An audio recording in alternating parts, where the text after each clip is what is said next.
Okay, so I want to tell you guys some of my birth story. I just am amazed at how it started.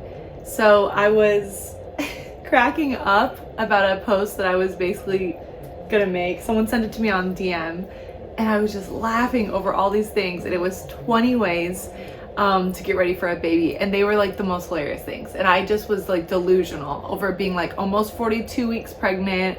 I really wanted to meet this baby in November, and here I was, December 14th at night, and one of the things was, he's like sound asleep right now. One of the things was like, it was like number 1, whatever, number 5, it was like a way you can prepare for a baby.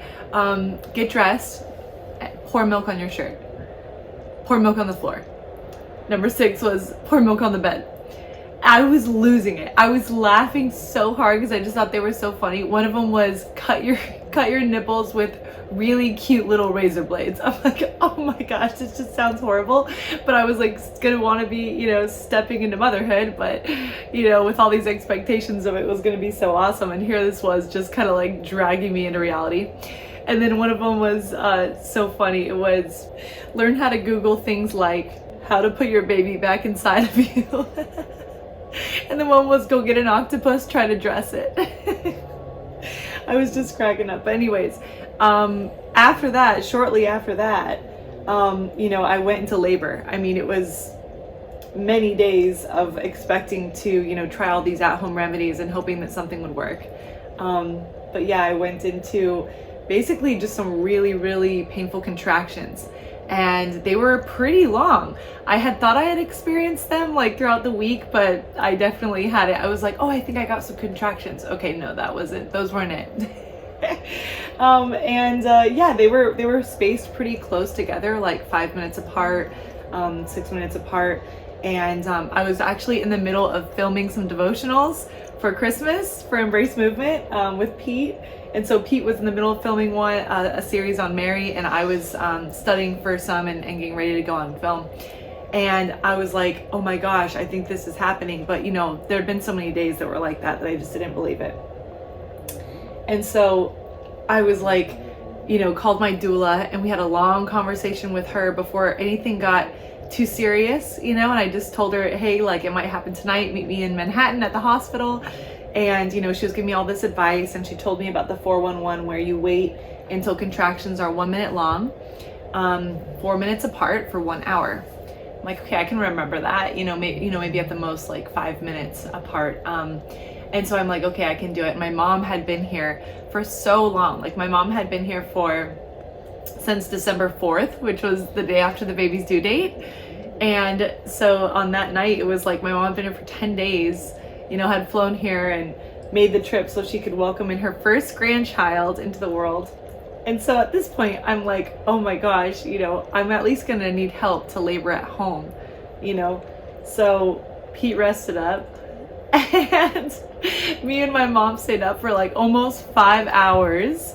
And basically she like downloaded this literally a contraction app from on her phone, and she was just keeping track of all of them. And I would just say, okay, they're starting, okay, they're stopping, and they were all like 45 seconds long, like 5 or 6 or 7 minutes apart, like for hours. Like I couldn't sleep. Like I would fall asleep and then wake up to one, fall asleep, wake up to one. And I'm like, oh my gosh, when am I gonna go to the hospital? Like what if it's too late when I get there? Like, should I wake up Peter? What should I do? I basically at 4:30 in the morning was like, Pete, we should go to the hospital, and woke him up. And he all of his bags were packed, all my bags were packed. We just kind of were grabbing like coats and stuff. And I was in pain.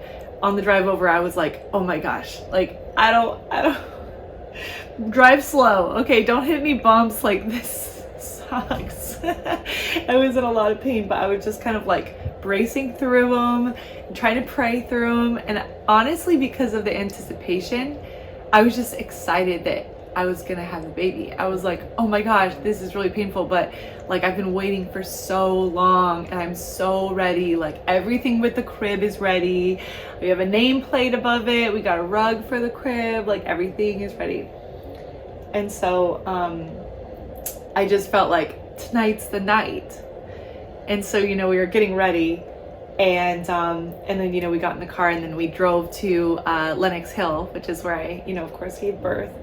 And it was 5 a.m.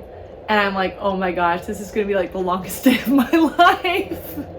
I've been up straight since, you know, 11 p.m. last night. I haven't gone to bed, been up for 24 hours before that, and here I am gonna start this long process. But I felt like pumped, like I was like, all right, let's go. But I knew that the next day was gonna be a huge snowstorm. So I was like, oh my gosh, I'm gonna be giving birth, there's gonna be a huge snowstorm. Like, what is this gonna be like? So if you guys wanna know the rest of the story, you can watch the next video. And thanks for tuning in to Embrace Movement.